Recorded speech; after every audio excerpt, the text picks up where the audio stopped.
So it appears that China is going through some economic issues right now. They're not rebounding as they have been expected to be from coronavirus and all the stuff that is brought. But I've already done a video on this, but the housing market in China is essentially just entirely fake. There's just a bunch of ghost towns. People purchase these homes, nobody lives in them. They're only given value essentially usually by the local governments, so it's not really real. And so that's eventually a house of cards that's going to fall. But it appears that it's becoming more complex in China. So it says China's industrial profit growth tumbles as raw material prices fall. It says profits at China's industrial firms grew at a much slower pace in November, the Statistics Bureau said on Monday, pressured by tumbling prices of some raw materials, a faltering property market, and weaker consumer demand. Profits rose 9% on year in November to 805 billion yuan, well off the 24.6 gain reported in October. For the January to November period, industrial firms' profits rose 38% year on year to 7.98 trillion yuan, slower than the 42.2% rise in the first 10 months of 2021. So expected profits are tanking pretty hard. In terms of what was expected to happen in the rebound from what's happened with coronavirus. It says Zhu Hong, a senior statistician at NBS, said while state efforts to cool soaring wholesale prices in November took cost pressures off of downstream industries, the curbs meant the contribution from the mining and raw material sectors to overall profit growth weakened. But companies still face great cost pressures, and the improvement in profits for downstream sector needs to be further consolidated. China's red-hot factory gate inflation cooled slightly in November, driven by a government crackdown on runaway commodity prices and an easing power crunch as Beijing scrambled to lessen the crippling economic effects of surging costs.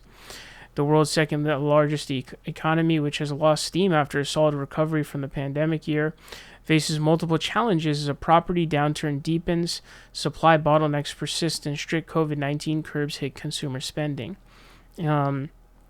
Country's property distress has also hurt the steel sector, while production of cement, glass, and household appliances remains vulnerable to falling demand.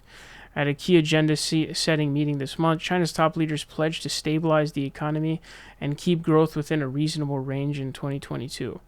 The People's Bank of China this month cut the amount of cash that banks must hold in reserve and lowered the one-year benchmark lending rate to stimulate growth. The industrial profit data covers large firms with annual revenue of over 20 million yuan from their main operations. So, there's obviously a lot of heavy control that's being exerted over this economy in this scenario. But it appears that the issues that China is going through are even more complex than maybe they had even expected. But you can see that they're kind of starting to try to ease lending more because they, put in place. I don't know if the property tax went into place or not, but, there have been lending, restrictions that have been put in place to lower the amount of lending going on for homes. And so that ended up dropping the demand for housing. And so once that dropped, businesses and industries that, use stuff for those houses are going to make less stuff, and so price is going to end up going up, and less people are going to be buying that stuff, household appliances, all of that stuff.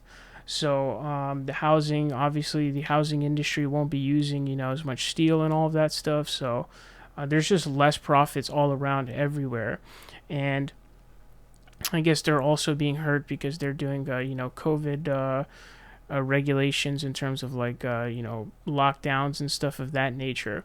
So China's economy right now is starting to take a tumble.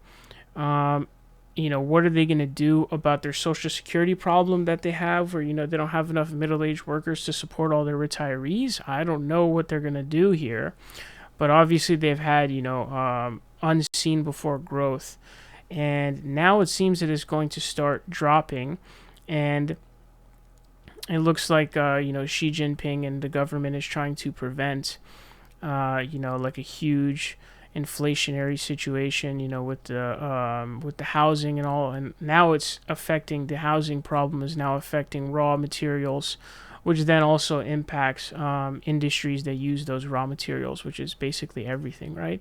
So China is continuously seeming to kind of go in a downtrend. How far is it going to go down? We don't really know, but it's definitely something that we need to keep an eye on.